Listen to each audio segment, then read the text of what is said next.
Hello, everybody. Thank you for joining us today for this webinar on mindful education for everyone. We're really pleased you could join us. This webinar is brought to you by the Frederick Lenz Foundation for American Buddhism. And my name is Liz Lewinson. I'm the CEO, Chief Executive Officer of the Lenz Foundation.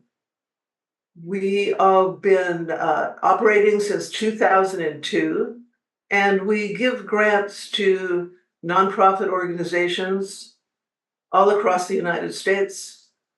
Interestingly, a majority in so many of our programs that we support are in the area of mindfulness and meditation.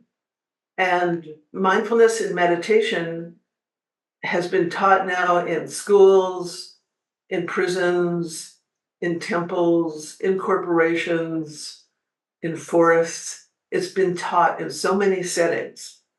The excellent and wondrous speakers we have today are all from groups that the Lenz Foundation has proudly supported because of their great work in teaching.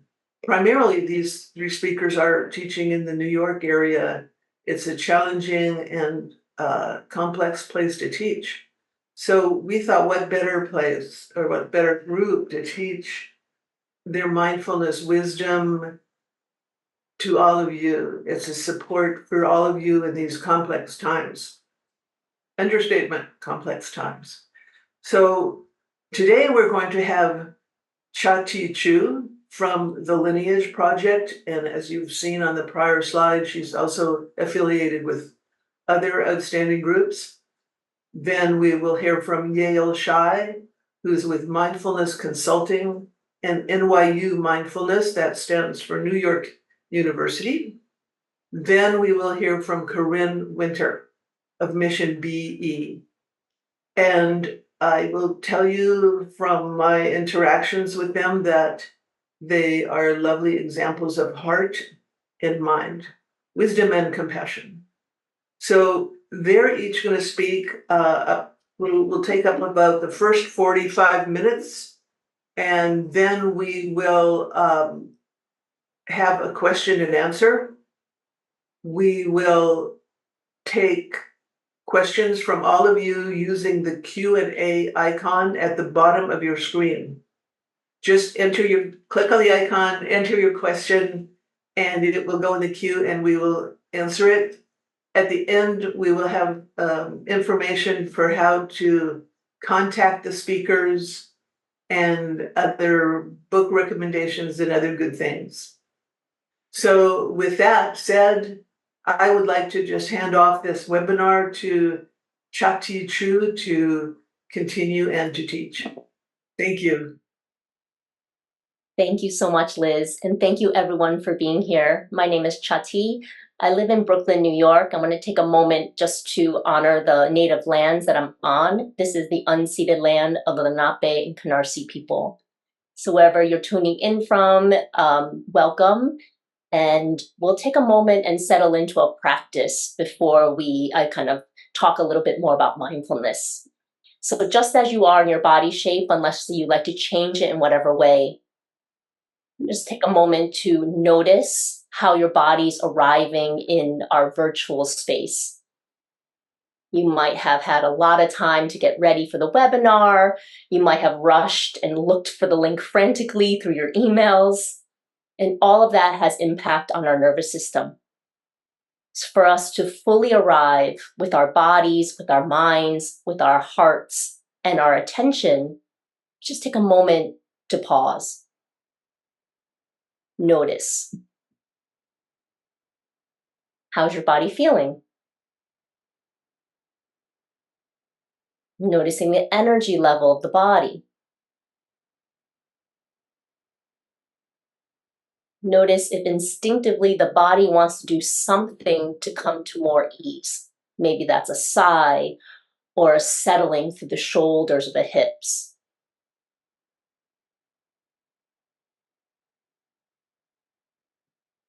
And as you continue to attune to the body,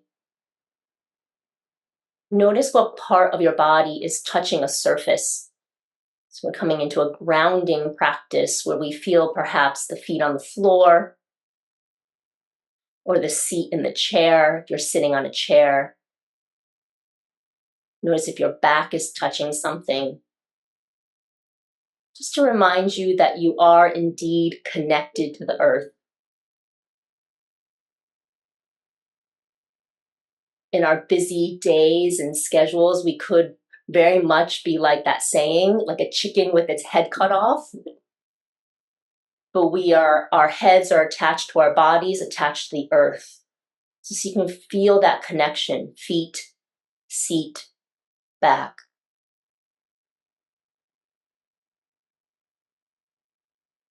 Notice your breathing. That actually, yes, I am breathing. The miracle of the body when everything is functioning well is we don't have to think about it too much. So here I am now, consciously and sweetly focusing on my breathing without changing it.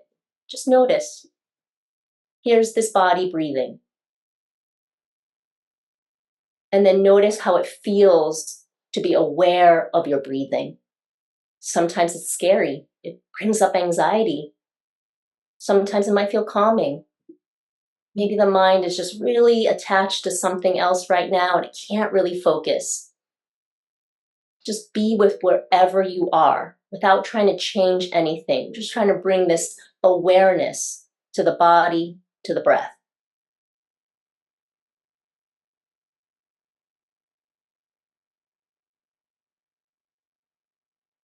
And then as we start to transition from this grounding and centering practice, I'm going to ask us all to take a deep breath in together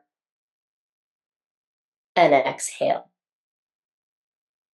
And we'll transition slowly. So if your eyes are closed, take your time to luxuriously blink them open.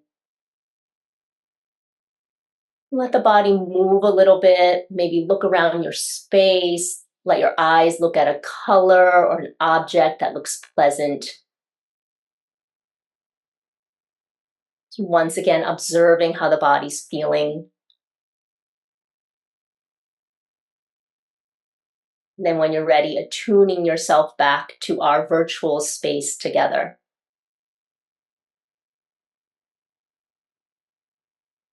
So when we talk about mindfulness for everyone, we just did a short practice of mindfulness, whether this is your first time in experiencing mindfulness or you're a seasoned practitioner. You want to become aware in the present moment. This is a very common definition of mindfulness, awareness of present moment with curiosity and non-judgment. So maybe you are trying to focus on your body sitting in a chair, but your mind is like, did I send off that email? Oh, and then you try to push that thought away. And then you start to think about it even more. And then you get really upset with yourself because you're like, I can't be mindful. All of that is mindfulness because you're aware of what's going on in your body. What happens a lot of times because we're busy or we're distracted or we have big emotions that are really difficult to deal with, we push it away. We repress it. We turn away from it. So we don't want to look at it. So mindfulness is not only awareness of present moment, mindfulness is a practice of courage because it takes a lot of courage to stay present, to notice what's going on in this body, which may often feel uncomfortable. And I want to take a moment just to honor the lineage of where mindfulness comes from. So the mindfulness as we know it in the West comes from Eastern traditions, Buddhist and Hindu lineages. And so the original word that mindfulness had been translated from, the original language Pali, the word is sati, S-A-T-I. This is where we translated the word mindfulness. But sati also has different translations, and perhaps one that's a little bit more, I think, resonant for our practices in mindfulness for every day is remembering. So the word sati translates as remembering. So remembering to be aware, remembering to take a deep breath when someone pisses you off, remembering that you are human, you're not a machine, you don't have to work all day long. There's times for play. Remembering that you have resources and mindfulness techniques to rely on. Sometimes what happens is I have a friend, she takes every single course that's out there. And she like signs up for this course, signs up for that course. And at the end of the day, she's like, I've done a lot of mindfulness, but it hasn't really sunk into the body. And so remembering that your body has innate wisdom to resource itself, to come to a place of awareness, and also to come to a place of balance. The body, our physiology of our body is geared towards homeostasis. If we get too hot, we sweat. It's a way for our body to regulate our body temperature. We get startled or we have some stress, our heart beats really fast. Our body tries to re-regulate us so our heartbeat calms down. But as you know, with chronic stress, sometimes that heartbeat is just real fast, or adrenaline is continuously coursing through our bodies, and even though we're exhausted at night, we can't sleep. So the remembering is to remember that you have resources, mindfulness techniques, maybe like meditation, a grounding practice, remembering your feet are connected to the earth, remembering to take a deep breath, remembering that you're human, so you don't have to be perfect all the time. These remembering practices can remind us, can let us feel that we are able to not only get through our day, but to really feel like we are kind of resonating with our emotions, not denying or repressing anything, and being able to take care of ourselves as best as possible, which in turn, hopefully that means we can take care of others really well as well. So I'm going to take a pause from that and just ask you to just do a little contemplation on this idea of sati, this Pali word, translates as mindfulness as we might know it here, but also remembering. So what is something that you want to remember? Perhaps about your mindfulness practice, perhaps about the way you move through the world.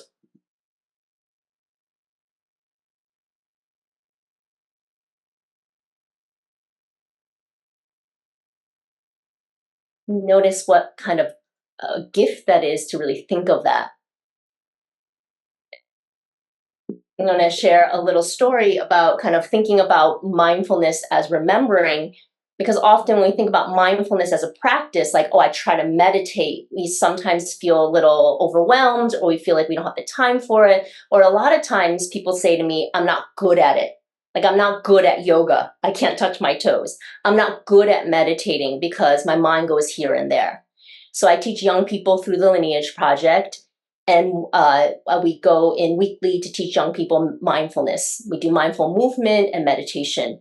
And when I brought up meditation to a young man who was his first time in class, he's like, oh, no, I don't do meditation. He's like, I can't do it. I tried it before. I don't like it. I can't do it. I was like, okay. And so we were just having different conversation about something else. And then, was kind of talking to them about stress and how do we kind of be able to let go of stress. And he's like, oh, well, sometimes I lay in my bed and I have a handball and I bounce the handball on the ceiling and I try to catch it. And I say, oh, okay, so when you're laying in bed bouncing the handball against the ceiling, what are you thinking about? He's like, nothing. I just kind of watch it and like try to grab it, watch it and try to catch it.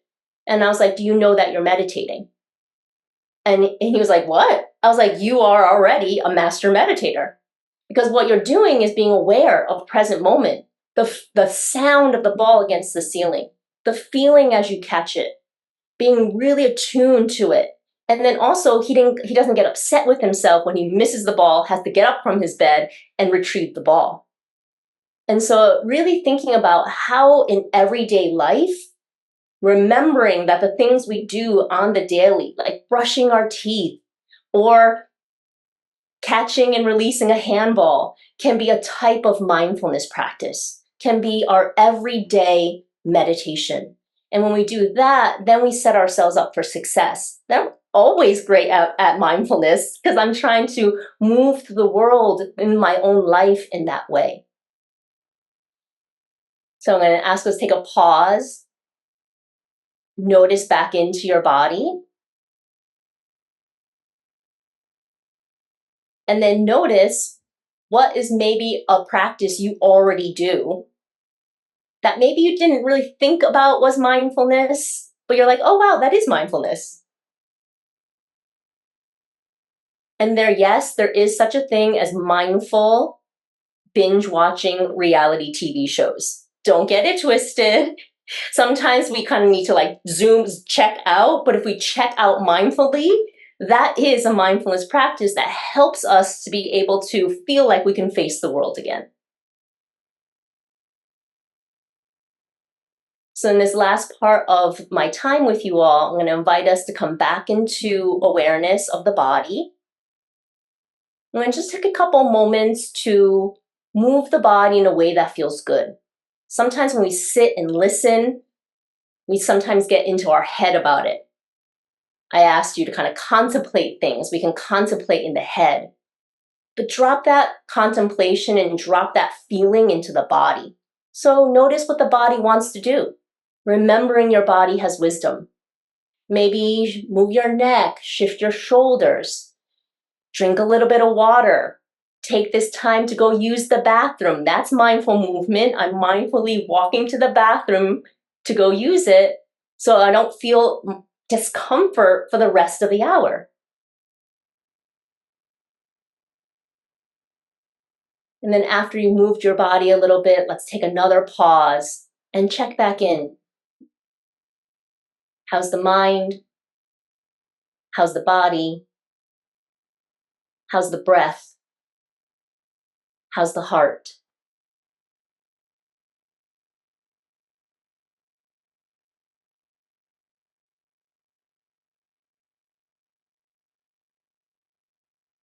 I'm going to ask us to all take a deep, full breath in together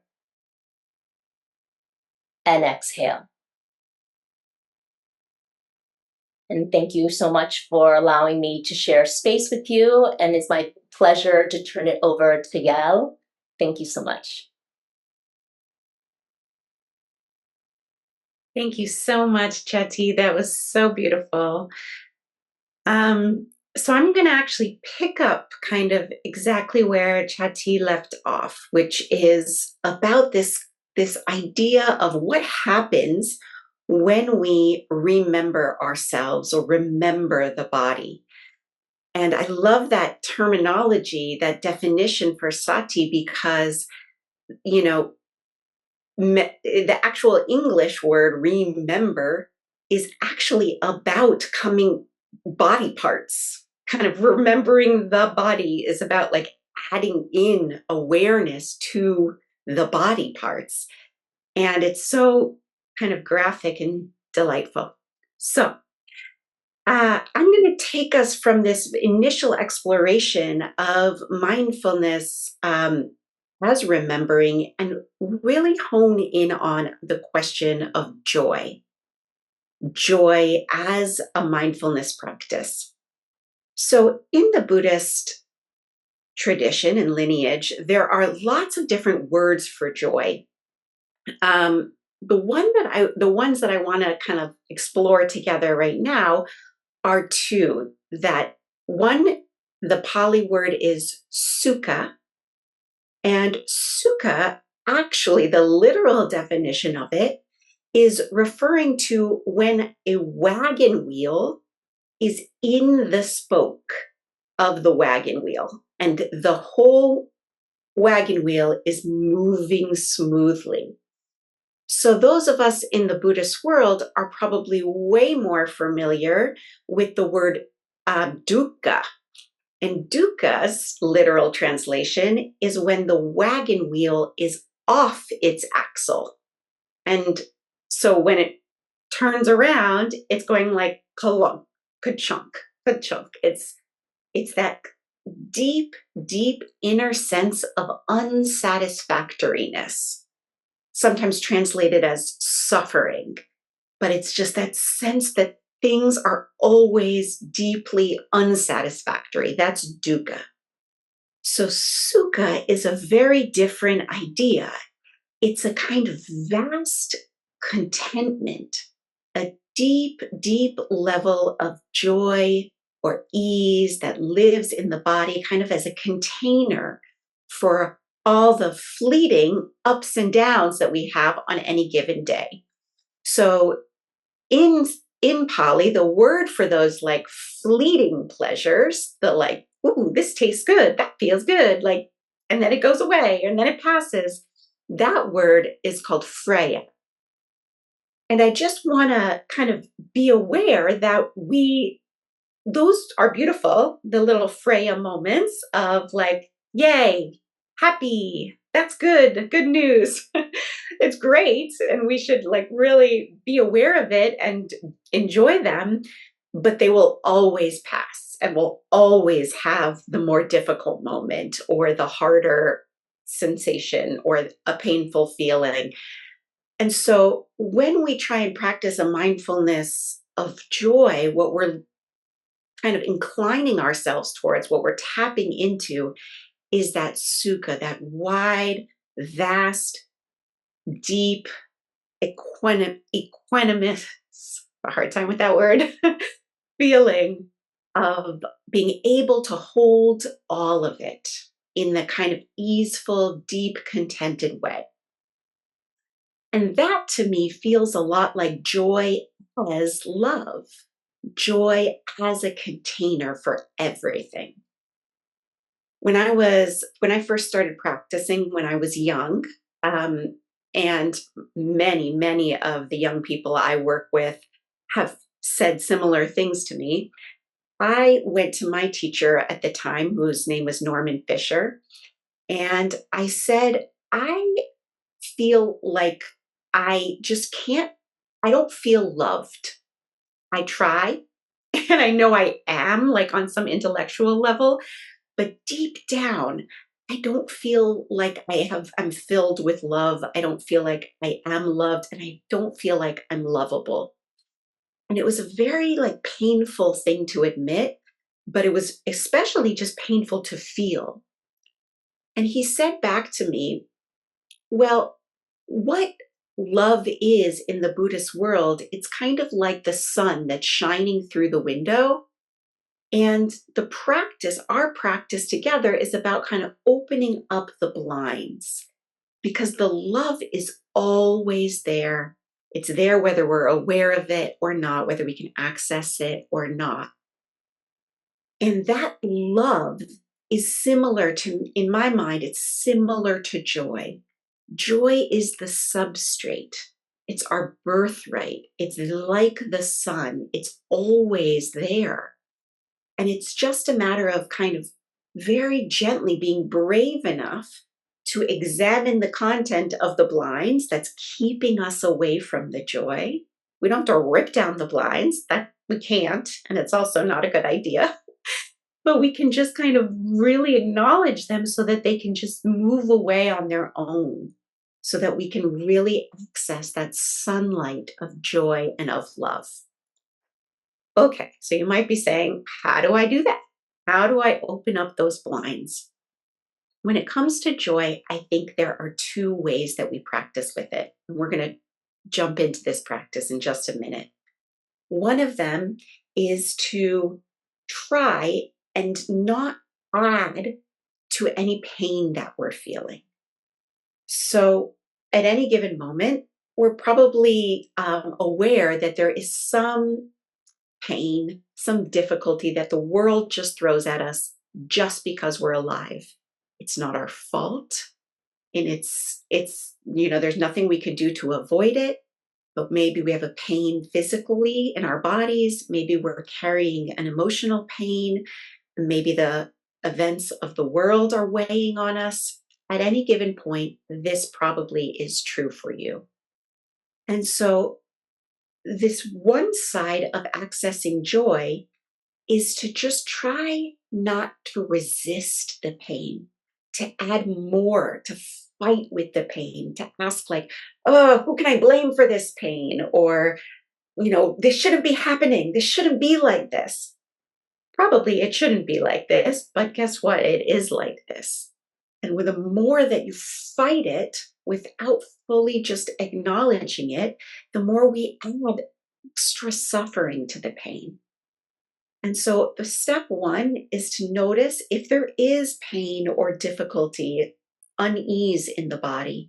See if you can soften around it. See if you can invite it to kind of sit next to you, to cuddle up with it, to say, like, I see you, I feel you, and I'm not going to try and, get rid of you, or especially not to fight you.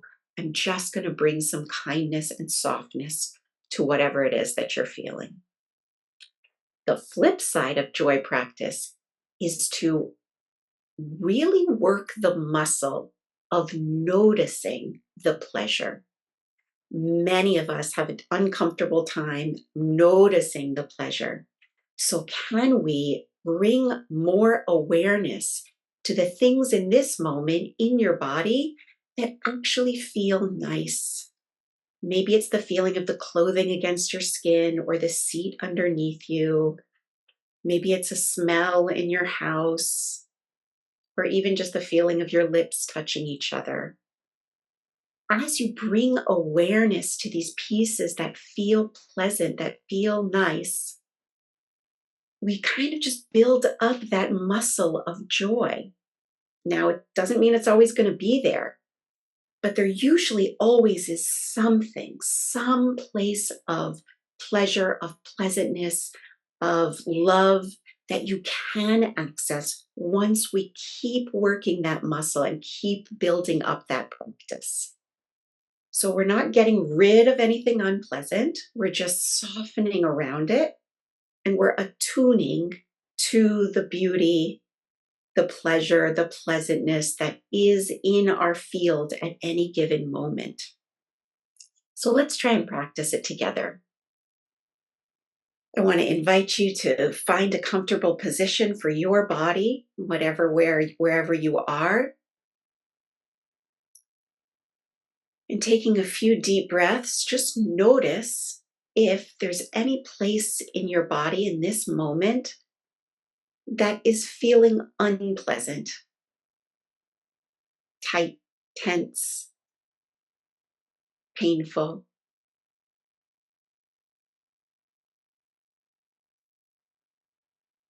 And if that part is screaming up at you or is making a lot of noise, can you take care of it?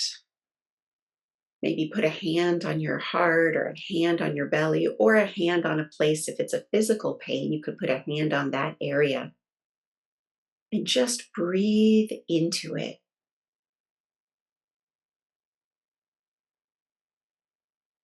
Try and soften around it.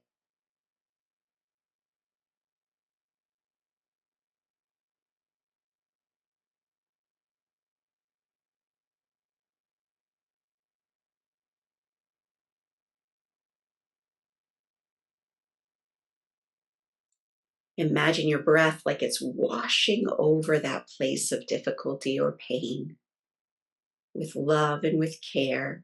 Each breath, holding it gently, not trying to get rid of it, just softening around it.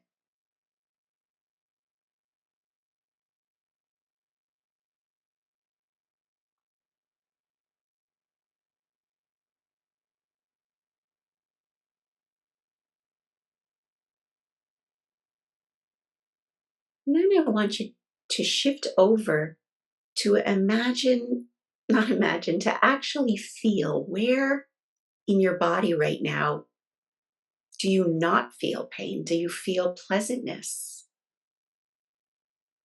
Any place that feels soft, at ease, okay, supported? If the body doesn't feel like the right place for that, there's too much agitation in the body, you can just softly open your eyes and look around you. Is there anything in your visual field that is beautiful, that is pleasant?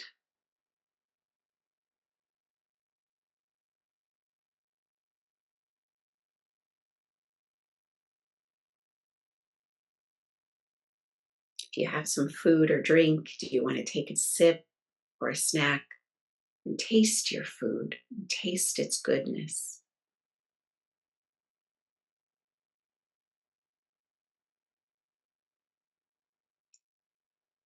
And just holding these two sides of joy that are present right now in this moment and in any given moment. Just notice that all of these ingredients of joy are available to you right now.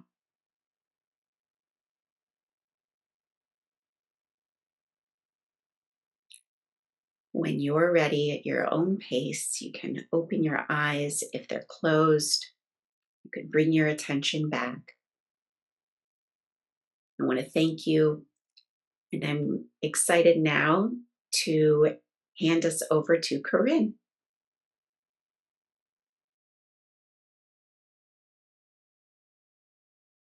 Thank you so much. Those were two beautiful practices and talks, and I'm so grateful to be here.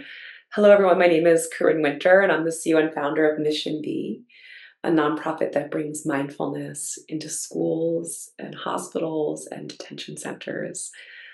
So it's really nice to be here and to be present. I really appreciate what Yael spoke about, which is embracing joy, bringing joy into our hearts. And what a beautiful, beautiful practice. That was really, really wonderful. Thank you. And I love how we integrated talking about remembering. You know, when I first started teaching mindfulness to children, I would say to them, remember who you really are, right? Remember who we really are. We're all one, we're all interconnected. And remembering our true selves. And I really do believe that that's what mindfulness is all about, remembering who we really are. So before I talk, I'm going to do my practice first and then talk a little bit at the end, because I want to do a nice, long, deep closing practice for everyone. So I think what we're going to do is let's bring in a little movement. Let's take our fingers right here to the neck, because we've been sitting for about a half an hour, and just take a nice deep breath in and inhale and look all the way up. And let's exhale and look all the way down. I'd like to interlock the fingers at the occipital ridge right at the back of the head, and looking down towards the belly button. And then inhale and squeeze and look back up. And then let's take our hands to our shoulders and just begin to make some circles back. Deep breath in and a deep breath out. Inhaling and exhaling. Deep breath in. Deep breath out. Big, beautiful breaths. Great. And then lastly, we're just going to stretch the vagus nerve, because why not, right? Let's bring our left hand to our right ear, lengthening through our right fingertips. Take a nice deep breath in, inhale, and exhale, look up. Sometimes this could be a little uncomfortable, especially if we have a lot of tension in our neck. So just taking a nice, soft, gentle, deep breath in. And exhale all of the breath out. I'm breathing in and out of the nose, so that's the preferred way for this practice here. So deep breath in, deep breath out, come back to center. Let's switch sides.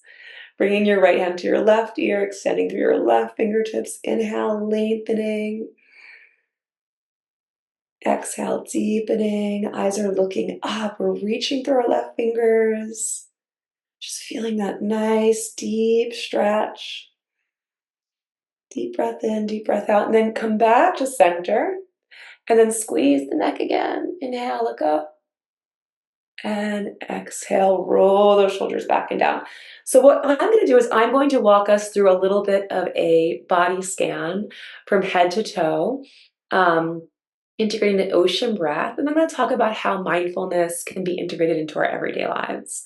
So if we could just go ahead now and find our seat. So come to a nice, seated, comfortable position. Place your hands on your lap. Roll the shoulders back and down. Close and soften the eyes. And simply and gently begin to connect with your breath.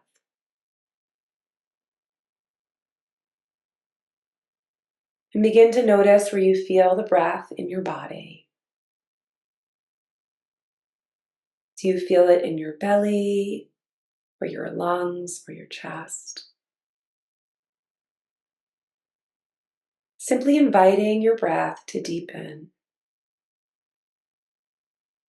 Taking a soft, gentle, deep breath in, feeling the belly, lungs, and heart rise on the inhale and fall on the exhale. And feel yourself safe in this space, rooted and grounded in your chair, making any last adjustments you need to feel comfortable. And then return to anchoring in your breath, noticing how your breath moves softly and gently, just like a wave in the ocean. It gently rises on the inhale and softly falls on the exhale. Inhale, feeling that oceanic breath rising as you breathe in, and gracefully falling as you breathe out. Noticing how your breath moves without effort. How it rises on the inhale and falls on the exhale. We're just going to work on softening the body even more.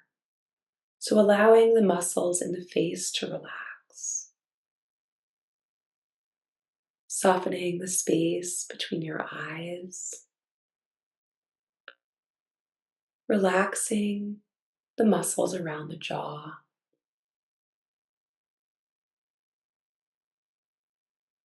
And allowing your breath to deepen. You might notice that when you inhale, the breath is cool.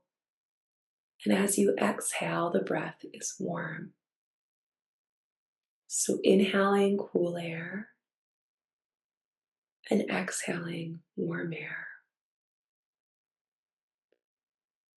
And as you allow the face and jaw to soften, invite the muscles in the neck to relax. You might begin to notice that there's some tension there.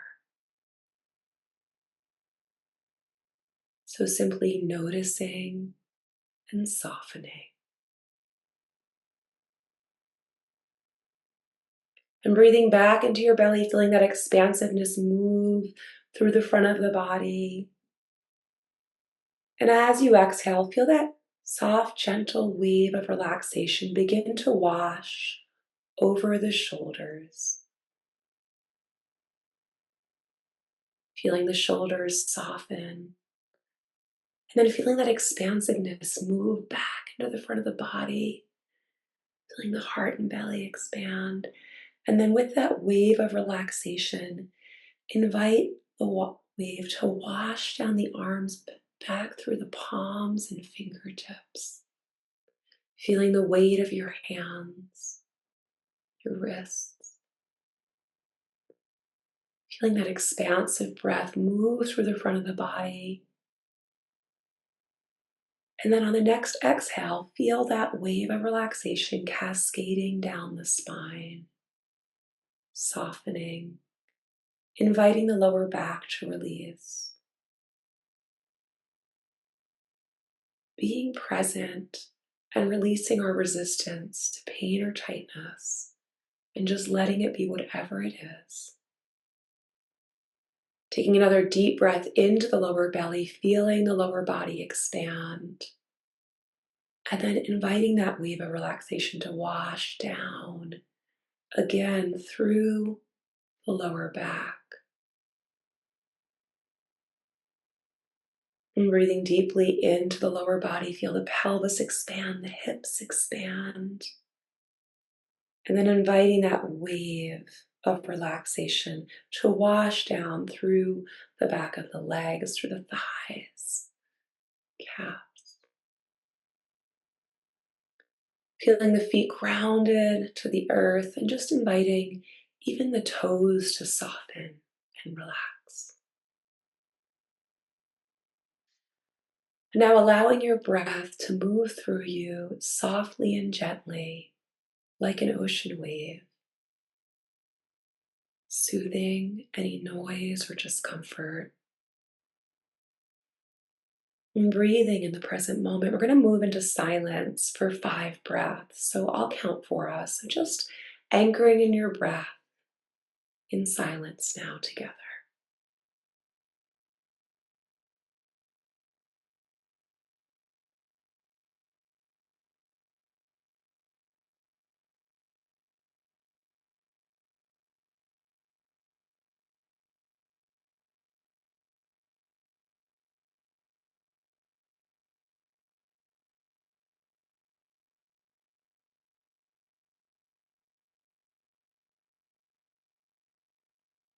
And then bringing awareness back to your breath. Feeling your feet grounded again on the floor. Bringing awareness to your body that's safely sitting in this chair.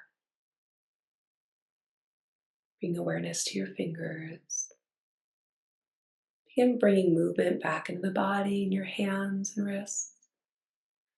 Bring some movement back into your shoulders and doing any stretch that feels good in your body. Maybe just bring the arms overhead. Take a nice deep breath in and release all the breath out.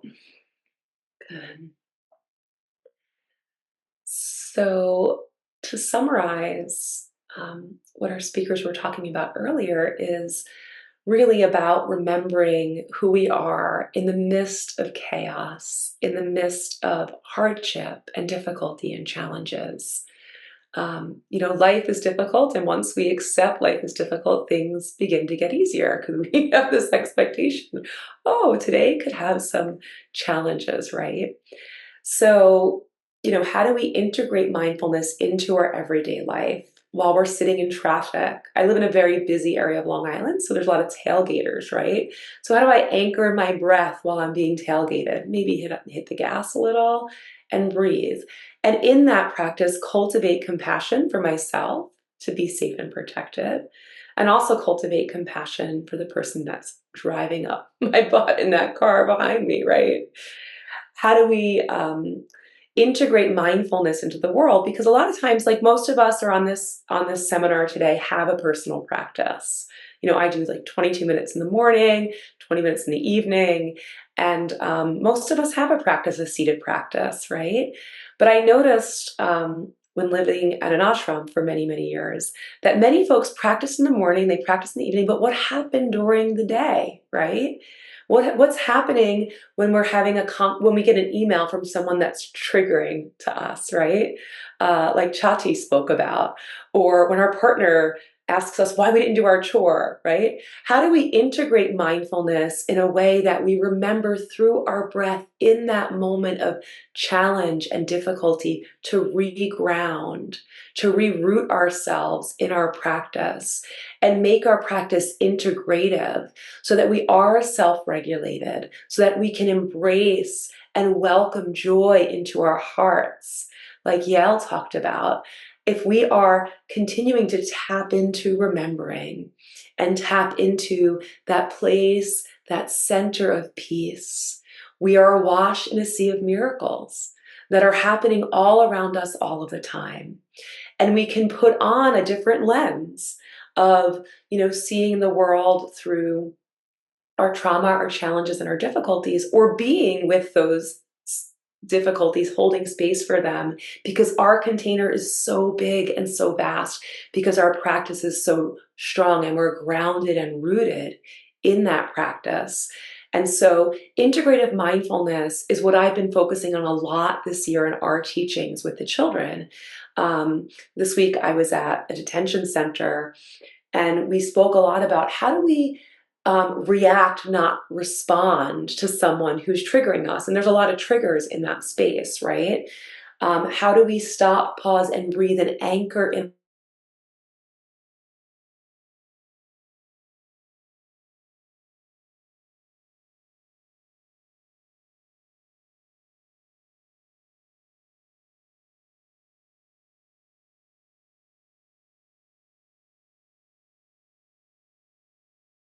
our ocean breath before we react? And how do we respond to breath, a free breath or 3 second breath? Sometimes that pause is 3 weeks, right? So how do we utilize mindfulness to invite ourselves to pause and to integrate it into our lives so that we can face the challenges that every day brings? So I don't have too much time to talk because my practice was very long, but I want to thank everyone for having me and for being here. And we're going to open it up for questions. Thank you, Liz, for having us. So I'm going to hand it off to Liz and the crew here to help us answer any questions you have out there in the audience. Thank you so much. This is lovely. I feel really at peace. But we have questions, and there's really good questions coming here. So I shall read them off. First one, and enlightenment isn't about imagining figures of light, but about making the darkness conscious. That's a quote from Carl Jung. With so much darkness today, isn't the essence of spirituality to be in service, to alleviate suffering everywhere? That is my understanding after 50 years of practice. What comment do you guys have? We have our 15 minutes, so whoever. Yeah, it's easy to go to a peaceful mountaintop and sit there and have no noise and complete quiet, but it's really the immersion into the world where the challenge comes. So I think we do have to sit with the darkness and cultivate light, and I think that's a very well said. And congratulations, 50 years of practice. That's impressive. Anyone else want to share on that? What came to my mind is the Buddha said life is 10,000 sorrows and 10,000 joys, and sometimes all at once. And so I think our practice is absolutely a practice of not only elevating suffering, but alleviating suffering, while making sure we're not absorbing that suffering as well. So if you in your personal life, if you have challenges in your family life, if you have people with differing political views as you, especially if you're an activist and you do a lot of work dismantling systems of oppression, because we can do all the breathing, all the mindfulness, all the washing away of sorrow, and systems of oppression will push down on us. And it could be an oppressive parent. It can be oppressive boss.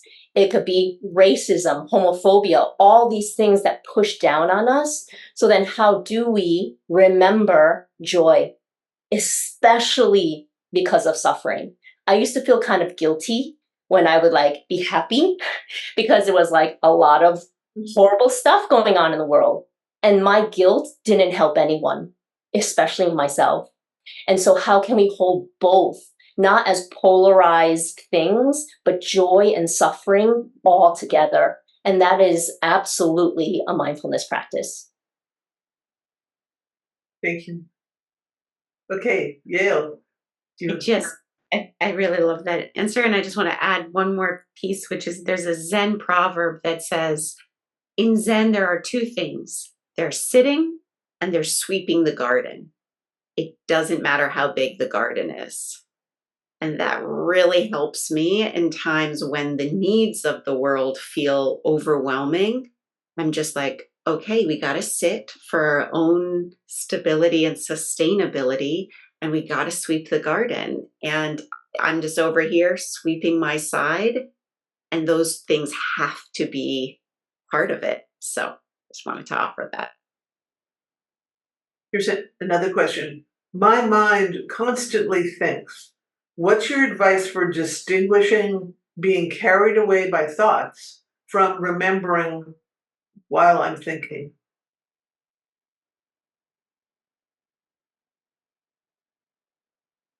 I guess I'll start. Good. Your mind should be thinking. It's like kind of like our hearts beat. That's what they do. That is their function. Our minds like to think. Our brains, let's say, that is what they do. It's a good thing. It's not a problem. And it's true for every human being on the planet. So it's that differentiation that you're talking about. I think the clearest way that we can notice when we're present versus when we're lost in thought is by going to the body. So, for instance, if I was to say right now, think about your hands. Probably have an image of your hands, or, like you're imagining your hands. That's thinking. And then if I say, now feel your hands, actually feel them. All of a sudden, it's a switch. You get into the texture and the temperature against your palms, against your fingertips, and you're actually experiencing life for just that moment and not thinking about life. So it's not that we need to shut down thinking or stop our thoughts. Even in meditation, the thinking is going to probably keep happening. But it's a matter of shifting our awareness to actually feeling. I don't know if anybody else wants to add. Yeah, that's what minds do think, right? So many folks come up to me and say, I'm just not good at meditation. I've tried it. I did Audible. I did, YouTube. I did all of these different methods and nothing is working. My mind just won't stop thinking. And that's the nature of mind. So the nature of mind is to just keep thinking. And so just sitting and observing the thoughts, witnessing the thoughts. When I first got really into meditation a long time ago, I kept a sticky note next to my meditation pillow and I just let go of the first 4 minutes. And I would just write down my thoughts and write down all the things that popped into my head so I can just put those aside. And then I would sit in silence. And every time my mind would start thinking about my to-do list or the laundry that I left in the washing machine and now needs to go in the dryer, I would just stop and breathe and return to my breath. And you use your breath as an anchor.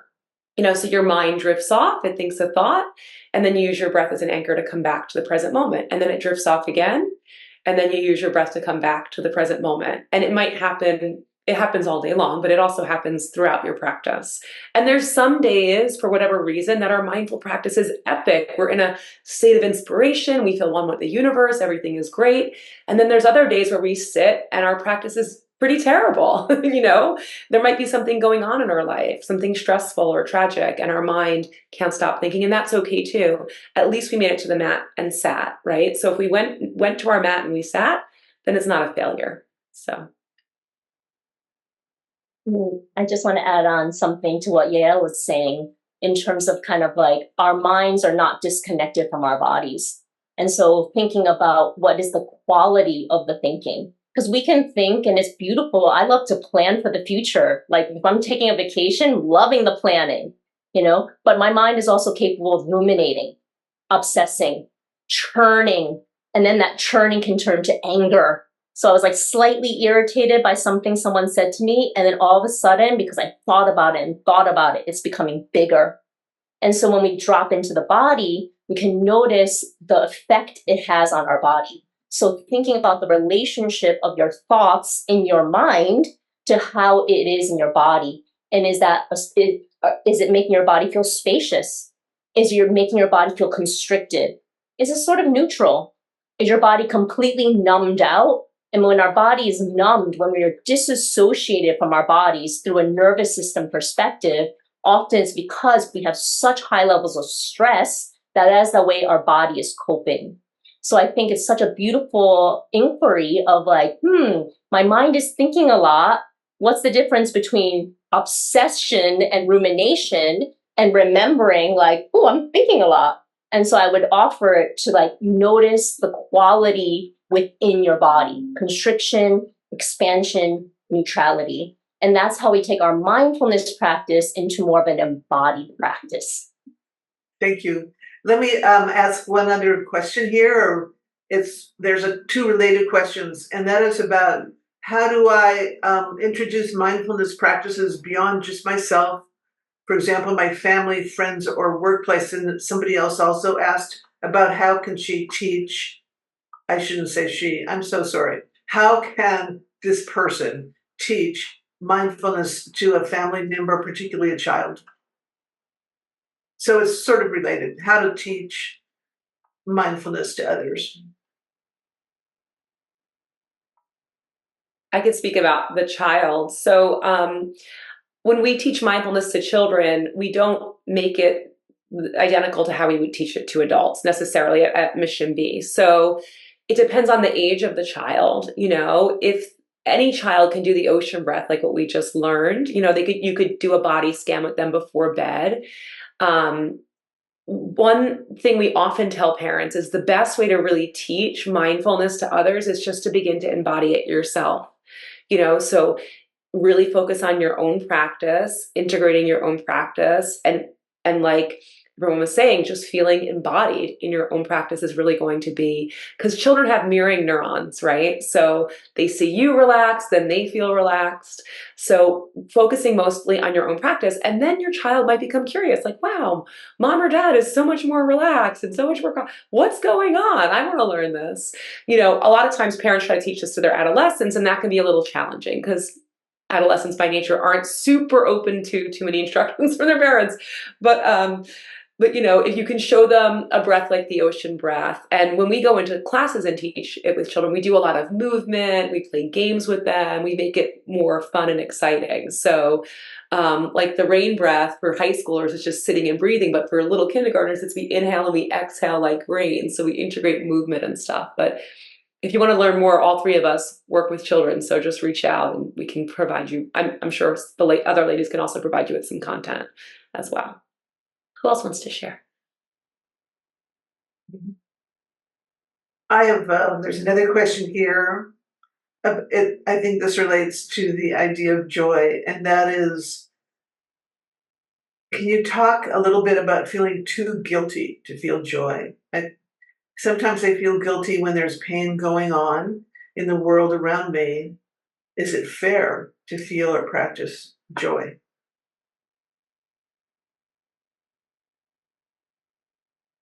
Chia-Ti, do you want to start because you mentioned the guilt, and then I'm happy to. Thank you. That's so deep.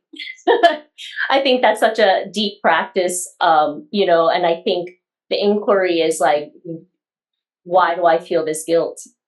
And, you know, and it could be because of childhood wounds. It could be because you have a lot of privilege in the world compared to other people, maybe in your community. And so really thinking deeply into kind of this idea of the why around it, the context around the joy or the guilt. You know, I think for me, every time I felt happy, I felt guilty, and I really had to pare that down is because, you know, sharing a little personally, my parents are in a very dysfunctional relationship. And every time I was happy in a romantic relationship, I felt guilty because I thought about my mom was suffering. And then I had to really unpack and draw healthy boundaries around me and my mom's relationship. Deep work. That's more than mindfulness. It was therapy. It was somatics, you know. So I also want to say, you know, we can use a mindfulness practice and also get other kinds of support. If you feel like that thing is not just something to contemplate, but like a burden, like that guilt is just a burden on your shoulders and you can't shrug it off, I invite you to kind of think about other sources of support. Because it's so I would just say from my personal experience, I was not helping anyone, especially myself, by staying in the guilt. I thought I was, you know, like, sometimes like feeling like a martyr or feeling like, it can feel kind of like purposeful, but I can spend my time being purposeful in a different way. And so I'll just pause there and turn it over to Yael. I think that's brilliant. And when I look at I get it too. I feel guilty too. And also I just feel sometimes it's hard to feel joy because you feel like not only do some people not feel it, or you can feel your own privilege in the world, but also sometimes it feels like dicey. Like at any moment, this could get taken away from me. And so you don't want to like put your, you know, your hands in the joy, because like then it's going to get taken away.